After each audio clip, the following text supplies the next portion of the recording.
Buenos días, hoy hablaremos de insuficiencia respiratoria. Definimos insuficiencia respiratoria como la disfunción del aparato respiratorio, lo cual produce una alteración en el intercambio gaseoso normal. En la práctica clínica esto tiene como consecuencia una presión de oxígeno arterial bajo 60 milímetros de mercurio, con una presión de dióxido de carbono que puede variar entre normal, hipo o hipercapnia. Todo esto medido en reposo a nivel del mar y respirando aire ambiental. Un ejemplo de esto sería un paciente hiperventilado. En esta diapositiva vemos los valores normales de la gasometría, que ustedes ya los tienen, y hacemos referencia siempre que la hiposemia tiene una presión arterial de oxígeno de 60 a 80 milímetros de mercurio, exceptuando en algunos adultos mayores en donde puede ser catalogado normal una presión arterial de oxígeno de 70 milímetros de mercurio. Y la insuficiencia respiratoria siempre con presiones arteriales de oxígeno de 60 milímetros de mercurio. En esta diapositiva estamos viendo la curva de disociación de la hemoglobina, o como a mí me gusta llamarla, curva de afinidad de la hemoglobina. Pues lo que se ve es cómo se satura la hemoglobina de oxígeno.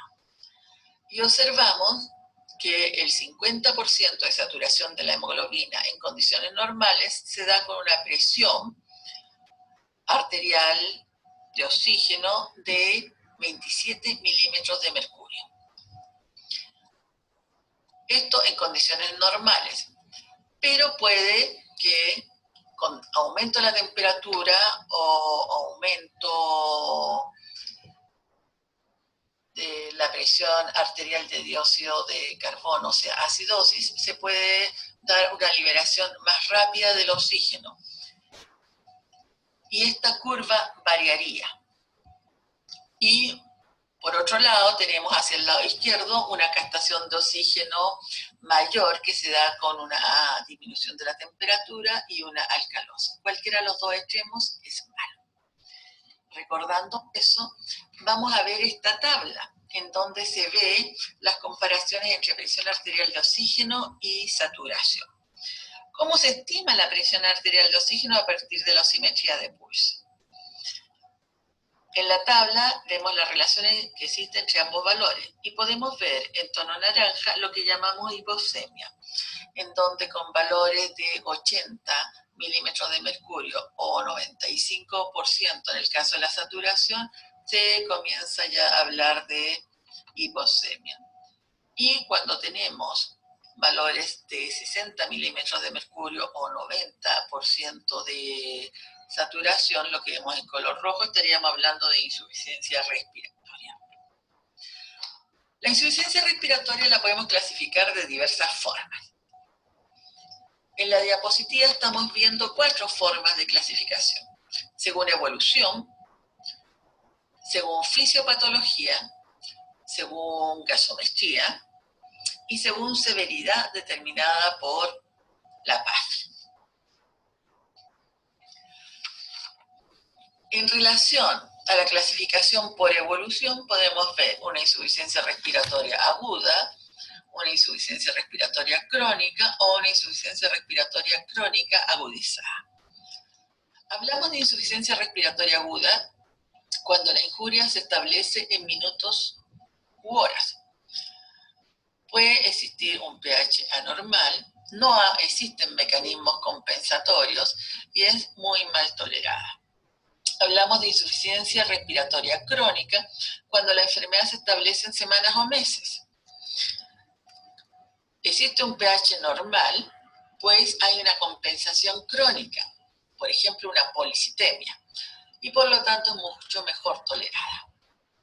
Hablamos de una insuficiencia respiratoria crónica reagudizada cuando tenemos un paciente crónico que por algún motivo presenta una descompensación que le lleva a tener una alteración de la presión de dióxido de carbono. Ejemplo, un paciente con enfermedad pulmonar obstructiva crónica con neumonía. Cuando hablamos de la clasificación por causa fisiológica, nos vamos a basar en 5 clasificaciones.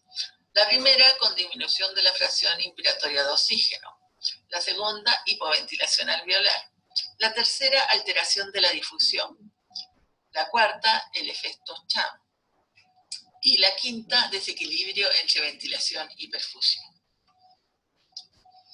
Cuando hablamos de disminución de la fracción inspirada de oxígeno, la insuficiencia respiratoria es secundaria a la disminución de la fracción inspirada de oxígeno.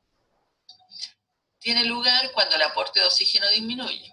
La poca presencia de oxígeno alveolar implica una disminución de la presión arterial de oxígeno. El gradiente alveolar capilar se mantiene, pues no hay alteración de la difusión de este oxígeno alveolar. Esto lo vemos en casos de estar a grandes alturas o en lugares cerrados en los que se consume el oxígeno existente. En la hipoventilación alveolar se observa en patologías neuromusculares o de la pared torácica o del sistema nervioso, en las que falla la musculatura, ocasiona retención de dióxido de carbono en la sangre, es decir, hipercapnia. Pero consecuentemente también se produce una disminución de la transferencia de oxígeno de los alveolos a los capilares, lo cual ocasiona hipoxemia. Y finalmente, insuficiencia respiratoria. El gradiente alveolo capilar es normal, ya que se mantiene, pues no existe alteración en el parénquima alveolar. Lo vemos en patologías musculares, de la pared torácica o neurológicas. Cuando hablamos de alteraciones de la difusión, se presentan aquellos procesos en los cuales se incrementa el grosor de la membrana alveolo-capilar, como podría ser una fibrosis pulmonar, lo cual provoca una separación física de la membrana alveolar capilar, dificultando la difusión de los gases. Al no pasar todo el oxígeno del alveolo al capilar, se produce un aumento del gradiente alveolo capilar, lo cual se observa en la diapositiva. Hablamos de cortocircuito pulmonar cuando parte de la sangre venosa llega al sistema arterial sin pasar a través del pulmón y realizar el intercambio gaseoso. El paso de la sangre venosa a la circulación sistémica puede ser a través de una vía anatómica o fisiológica. Ejemplo de ello son las cardiopatías congénitas, de derecha a izquierda, o las fístulas arteriovenosas.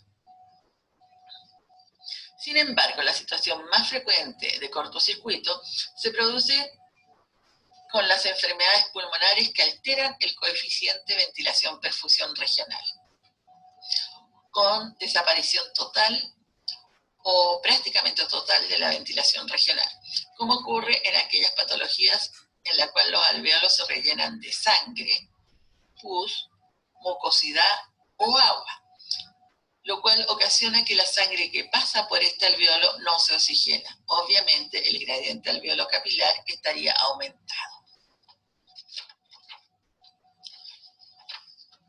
Finalmente, el mecanismo más frecuente corresponde a las desigualdades entre las zonas ventiladas y perfundidas de los pulmones. Este desequilibrio se puede producir de dos formas. Una de ellas es donde existe una perfusión adecuada de alveolos no ventilados. Viene a ser el efecto cortocircuito que acabamos de ver. En este tipo, la relación ventilación-perfusión es baja. Esto se observa en neumonias.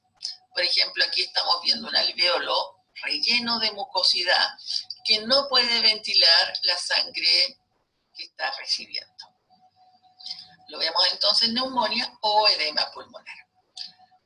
Y en otra forma, al otro extremo, el extremo derecho de la pantalla, estamos viendo una ventilación adecuada con una perfusión disminuida o abolida, lo que viene a ser el llamado efecto espacio muerto. El ejemplo más típico de esta situación es el tromboembolismo pulmonar. En este cuadro estamos resumiendo lo que acabamos de ver. Y hacemos referencia a que observen que todos los mecanismos fisiopatológicos, exceptuando el cortocircuito, tienen respuesta positiva al oxígeno. En la clasificación de la insuficiencia respiratoria según gasometría, tenemos una insuficiencia respiratoria de tipo 1 o hiposémica, que se define con una presión arterial de dióxido de carbono normal o disminuido, con una gradiente alveolo capilar aumentada. O sea, que existen alteraciones en el parénquima pulmonar. Las causas pueden ser múltiples. Ejemplos: por cortocircuito tenemos infarto o neumonía. Y por desequilibrio, ventilación, perfusión, tenemos enfermedad pulmonar obstructiva crónica, asma, anemia, hiposemia. La insuficiencia respiratoria de tipo 2 tiene una presión arterial de dióxido de carbono aumentada, la gradiente alveolo capilar es menor a 20, lo que podemos definir como pulmón sano, y por lo tanto la causa de insuficiencia respiratoria se localiza fuera del pulmón, por lo que tendremos que pensar en otras enfermedades, por ejemplo fiebre o septicemia. La de tipo 3 es la que llamamos perioperatoria. Se asocia con un aumento del volumen crítico de cierre, como ocurre en el adulto mayor con una disminución de la capacidad vital. Esto lo podemos ver en una limitación de la expansión de la capacidad torácica por obesidad, por dolor o por cirugía.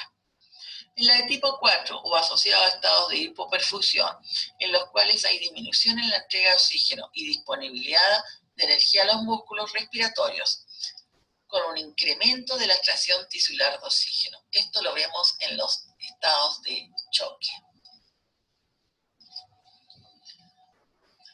Las medidas de oxigenación, ¿cómo se miden?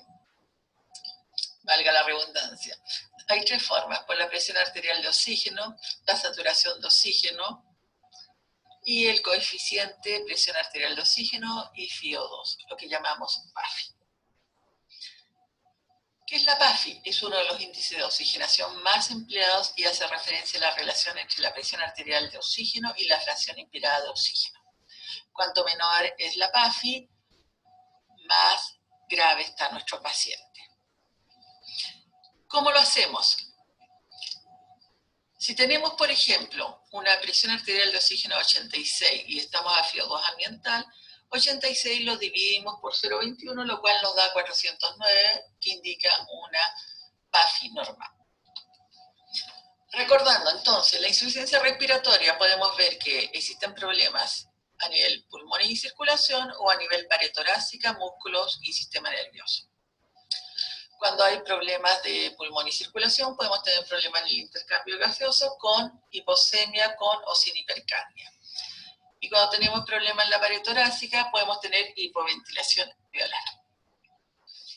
En forma práctica, ¿cómo sabemos todo esto? Lo más objetivo son los gases en sangre arterial y en forma indirecta la saturometría periférica, todo esto en conjunto con la clínica de nuestro paciente. En un adulto mayor, ¿qué cambios fisiológicos influyen? ¿Y en qué debemos fijarnos? Lo más importante es que se fijen en los cambios de conducta. Y en este caso, el más importante es la desorientación del adulto mayor, inclusive antes que la disnea o la fatiga fácil. ¿Cómo lo podemos prevenir? Con una buena alimentación, una buena postura, ejercicios, vacunación al día e hidratación adecuada. Recordemos, mínimo 2 litros de líquido al día. Los posibles diagnósticos enfermeros pueden ser múltiples. Aquí tenemos los más utilizados: patrón respiratorio ineficaz, limpieza ineficaz de la vía aérea, deterioro del intercambio gaseoso. Y aquí parte de la bibliografía